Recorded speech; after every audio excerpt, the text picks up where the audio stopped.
कागज पे, हाँ, वही दर्शाता है। हम लोग के यहाँ तो दीवार पे ही बनाया जाता है, हम लोग तो जानते हैं इसको। इनफैक्ट गोदना भी हमारे ओल्ड बिहार के ट्रेडिशन से ही है। पहले जब लड़कियां शादी होकर दूसरे परिवार में जाती थी तो उनका निशान ही होता था, उनको गोदा जाता था, यह बताने के लिए कि अब उनका परिवार बदल गया। तो वो भी मधुबनी का एक हिस्सा है, वो स्टाइल है, वो ट्रेडिशन। गोदना, तांत्रिक, वर्णी, कोबर और कचनी, गजनी। कचनी, ठीक है। तो ये 500 स्टाइल को हमारी बच्चियों ने दर्शाया है दिया में और रंगोली में। हाँ ठीक है, दिया में दर्शाया। 12 का सेट बनाया है हमने, 12 दिया का सेट, और उनके साथ एक बड़ा दिया है। इसका हमने दाम रखा है 500 रुपया। और प्लस एक मास्टर सेट है। हाँ, मास्टर और कुछ इसका दाम है 500 रुपये। जी, और रंगोली हमारा 3D लेजर कट लकड़ी में बना है, इको फ्रेंडली होने के लिए। रंगोली बना है 3D लेजर कट लकड़ी पे, जो लकड़ी है उसको हमने 3D में कट कराया है, 3D स्टाइल में, और फिर उस पर पेंटिंग करवाया है ताकि दिवाली खत्म होने के बाद उसे हटाना या फेंकना ना पड़े, हम उसे घर में सजा भी सकते। इको फ्रेंडली अप्रोच हमने अपनाया है।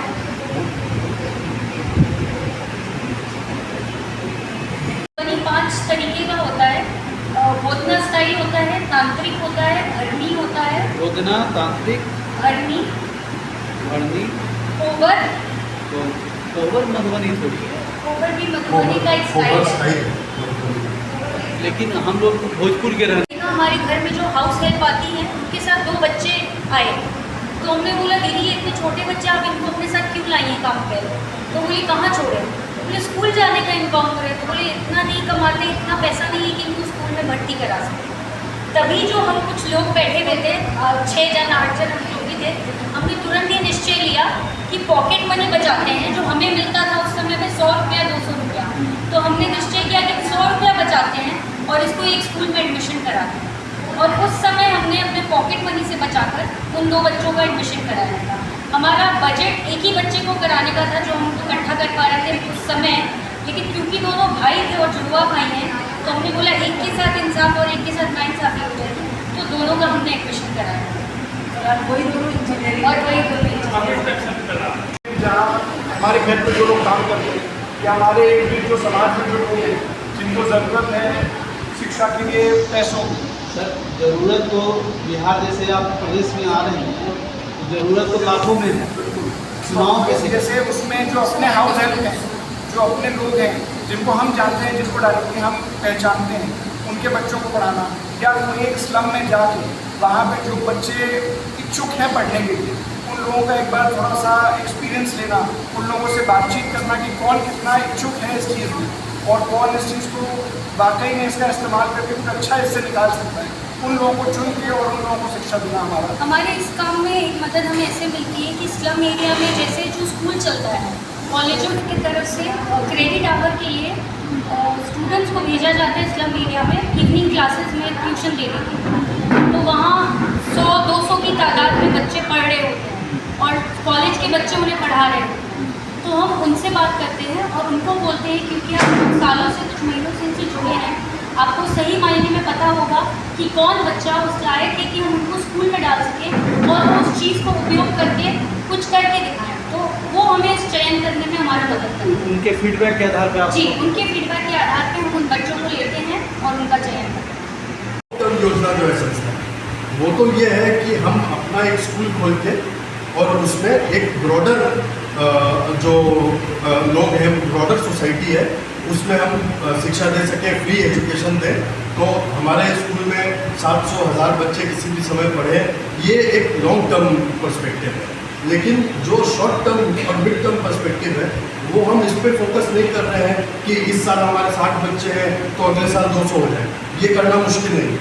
आज यहाँ पर जितने मेंबर्स हैं सब सोसाइटी में अच्छे जगह बैठे हुए हैं, सब अच्छा बिजनेसेस कर रहे हैं, सोसाइटी में अच्छे लोगों से जुड़े हुए हैं। लेकिन नहीं, वो हमारा बिल्कुल भी फोकस नहीं है। हमारा फोकस है कि अगर 60 पढ़ रहे हैं, उनको अगले साल 80-90 किया जाए, 100 किया जाए, है ना, और उनको हम किस तरीके से बेटर समय दे सकें। क्योंकि किसी भी संस्था में जो बॉटल नेक है वो पैसा नहीं है, उससे बड़ा बोटलनेक समय हो। तो हम ऐसे लोगों को जोड़ रहे हैं जो समय दे सके संस्था में, इन बच्चों को समय दे सके और इन बच्चों को ओवरऑल डेवलप कर सके। तो हमारा मीडियम टर्म है, हम अगले साल 100, फिर 125, फिर 150 ऐसे ही करके बढ़ना चाहते हैं। बात है कि आज वही 2 बच्चे इस साल इंजीनियर बन गए और उन्होंने अपनी संस्था के साथ जुड़ के ही अपनी पूरी शिक्षा उन्होंने पूरी की है। आज के दिन संस्था में करीब 60 बच्चे पढ़ रहे हैं और हमारी संस्था एक अलग तरीके से काम करती है, वह इसलिए क्योंकि हम बच्चों को सिर्फ स्पॉन्सर नहीं करते हैं, हम बच्चों को अडॉप्ट करते हैं, है ना। सिर्फ पढ़ाई का खर्चा उठाना भर ये संस्था का हमारा काम नहीं है। आज जो आप ये प्रदर्शनी देख रहे हैं, ये संस्था से जुड़ी बच्चियाँ जो 8 साल 9 साल से जुड़ी हैं, वो कैसे अपने लाइफ में आगे बढ़ सकें, अपनी शिक्षा को पूरा करके और उसके बाद अपने हुनर उससे गेन करें, वोकेशनल ट्रेनिंग करें और वोकेशनल ट्रेनिंग करके कैसे अपने शिक्षा और वोकेशनल ट्रेनिंग को मोनिटाइज कर सकें, ये पूरा जर्नी में हम उनका साथ देते हैं। तो हमारे काम करने का तरीका अलग है। हम सिर्फ स्कूल में पढ़ाते नहीं हैं बच्चों को, उनको पूरी तरह से अडॉप्ट करके उनके पूरे डेवलपमेंट का, उनके पूरे उद्धार का हम बीड़ा उठाते हैं। और साथ ही साथ ये भी बहुत ज़रूरी है कि बच्चों में इनकलकेट हो। जैसे दो बच्चे अभी इंजीनियर बने, अब वो कैसे संस्था को वापस दे सकें, या ये बच्चियाँ जो संस्था के मदद से जिन्होंने सीखा मधुबनी पेंटिंग, वो कैसे वापस दे सकें। तो ये प्रदर्शनी से जो भी फंड आएगा, ये इन बच्चियों के नाम से अल्फ़ाबेट संस्था की तरफ एक डोनेशन रहेगा। तो ये हमारा मतलब ये जो बच्चों को प्रशिक्षण दे रहे हैं, पहले बैच में कितने बच्चे थे, अब आगे क्या हो रहा है? बताइए। बार हमारे प्रेसिडेंट बताएंगे और कुछ बार हमारे ट्रेजरर बताएंगे। मैं अपने कुछ मित्र सहकर्मियों के से आपका परिचय देना चाहती हूँ।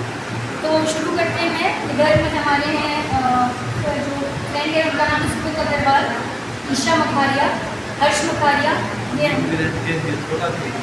सुमित अग्रवाल, ईशा मखारिया। सुमित अग्रवाल और ईशा मखारिया हमारे सोशल मीडिया डिपार्टमेंट के हेड हैं। और ये हैं हर्ष मखारिया, ये हमारे संस्था के ट्रेजरर हैं। इधर हैं अंकित चौधरी, ये हमारे संस्था के प्रेसिडेंट हैं। ये इधर है हमारी अदिति चौधरी गोदार, ये हैं हमारी वाइस प्रेसिडेंट। और इधर है हमारे अमन पचीसिया, ये हमारे संस्था का ओवरऑल निगरानी करते हैं। और मैं स्वयं सेक्रेटरी हूँ। मैं इन सबों के अंडर, इन सबों के मार्गदर्शन से इस संस्था का ख्याल रखती हूँ।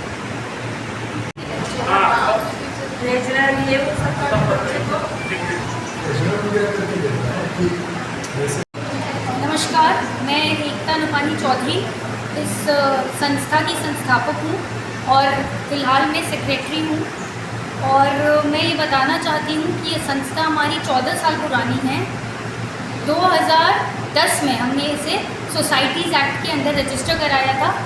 कमल नपानी जो हमारे फादर हैं, उनके नेतृत्व में मैं, मेरा भाई और ये हमारे कुछ साथी हैं जो हमारे साथ 14 साल से हमारे साथ हैं और इस संस्था को यहाँ तक लाने में हमारा साथ दिया है। आज इस अवसर पे हम सारे इसलिए इकट्ठा हुए हैं क्योंकि मैं ये बताना चाहती हूँ कि जो बच्चियाँ बहुत शुरू से हमारे साथ हैं संस्था में, पिछले 8 साल 9 साल से, कोई क्लास 2 से जुड़ी हैं, कोई क्लास 3 से जुड़ी हैं, उन्होंने जब वो 10th कर ली और जब 11th में आई तो उन्होंने अपना रुचि पेंटिंग की तरफ जताया। तो हमने उन्हें मधुबनी पेंटिंग की कला का शिक्षा दिया। हम सबों ने मिलकर यह निश्चय किया कि इन्हें मधुबनी पेंटिंग सिखाया जाए क्योंकि इनकी रुचि पेंटिंग की तरफ थी और ये हमारे बिहार का संस्कृति है, ट्रेडिशन है, तो इसे आगे बढ़ाया जाए। उन्होंने 1 साल में यह कोर्स कंप्लीट किया और सर्टिफाइड मधुबनी पेंटर का सर्टिफिकेट हासिल किया। उसके बाद उन्होंने यह बोला कि अब हम कुछ दिवाली के अवसर पर दिया रंगोली, जिसका नाम दिया का नाम हमने प्रज्वला दिया है क्योंकि सारी लड़कियों ने मिलकर ये बनाया है। और प्रज्वला और चित्रकला हमारी संस्कृति में बहुत पहले से लेडीज़ का नाम, विमेन का नाम रहा है। तो प्रज्वला हमने दिया का नाम दिया है और चित्रकला उनके हाथों द्वारा बनाए गए रंगोली का नाम दिया है। तो वही आज हम इस प्रदर्शनी में उनके हाथों से बनाए गए दिया और रंगोली का प्रदर्शन कर रहे हैं। और ये दिया हमने लोकल वेंडर, स्ट्रीट वेंडर से परचेज़ किया है। तो इसके ज़रिए हम ये मैसेज देना चाहते हैं कि एक अच्छा काम के पीछे एक ही जन का फ़ायदा नहीं होता है, बल्कि काफ़ी लोग इसमें इन्वॉल्व होते हैं और सभी का उत्थान होता है। कोई भी जाएंगे एक दो जन बेटा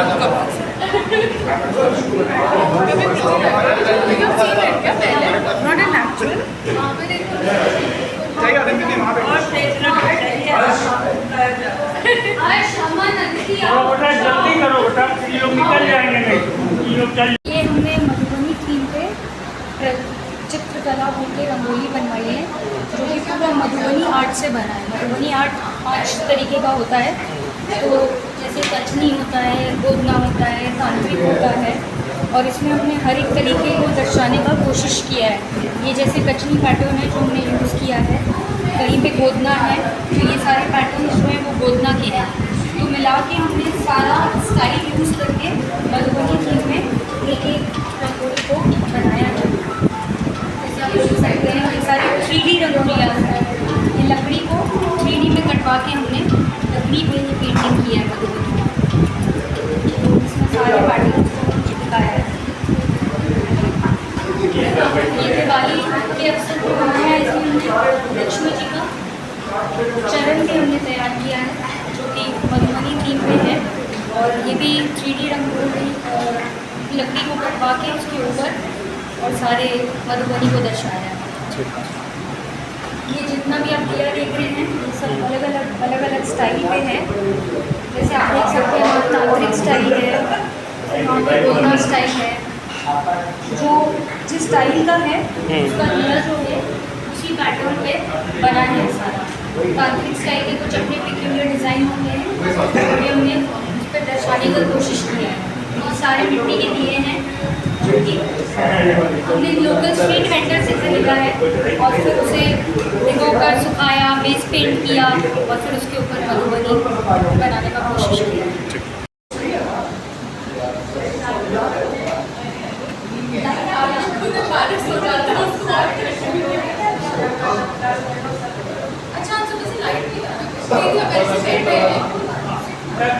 बेटा प्लीज कर दो, फोटो हो जाएगा। वो वहाँ पे बैठ के क्लिक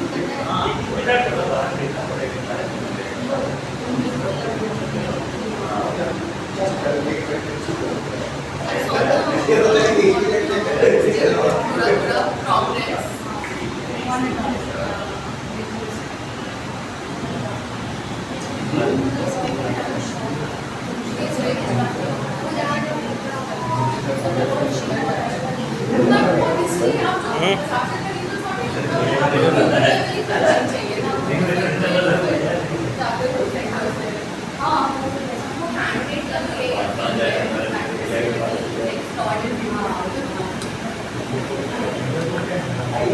हाँ